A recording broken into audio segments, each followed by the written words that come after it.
She was beautiful once, a devoted priestess who'd sworn her life to Athena. Medusa served faithfully in the goddess's sacred temple, her days filled with prayer and ritual. Then Poseidon, god of the seas, saw her.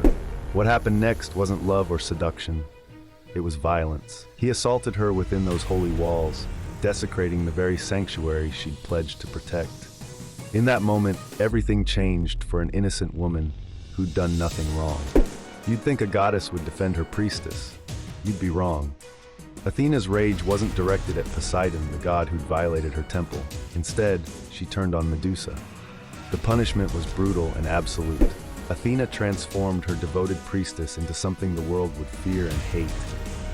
Serpents erupted from Medusa's scalp, writhing and hissing where beautiful hair once fell. Her gaze became deadly, turning any living thing to stone with a single look. The twisted logic? Athena claimed she was protecting her temple's sanctity by cursing the victim of its defilement.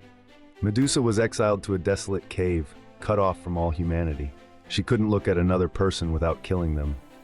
The goddess had turned her priestess into the very monster she'd once feared in myths and warnings. Meanwhile, Poseidon faced nothing, no curse, no exile, no consequences. He remained powerful and revered while Medusa lost her humanity, her future, her face.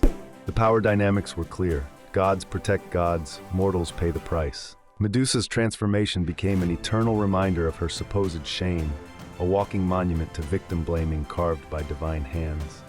But Athena wasn't finished with her.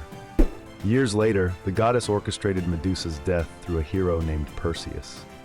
Athena provided him with a mirrored shield, guided his hand, and ensured her former priestess would die. When Perseus severed Medusa's head, it became a weapon and a trophy.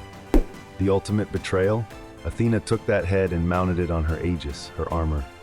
She wore her victim's face into battle, displaying Medusa's anguish as a symbol of her own power. Medusa never chose violence, yet she became its eternal symbol. The question haunts us still: was she ever the villain, or just another woman whose suffering was rewritten as monstrosity? Today, we're reclaiming her story. Medusa represents feminine rage and survival against impossible cruelty. The goddess who should have protected her instead weaponized her pain. Sometimes the monsters in our myths are just victims of divine betrayal, and Medusa's deadly gaze wasn't a curse. It was power reclaimed. What do you think? Was Medusa the villain or the victim? Drop your take in the comments. And if you want more stories that challenge everything you thought you knew about mythology, hit that subscribe button. Let's rewrite history together.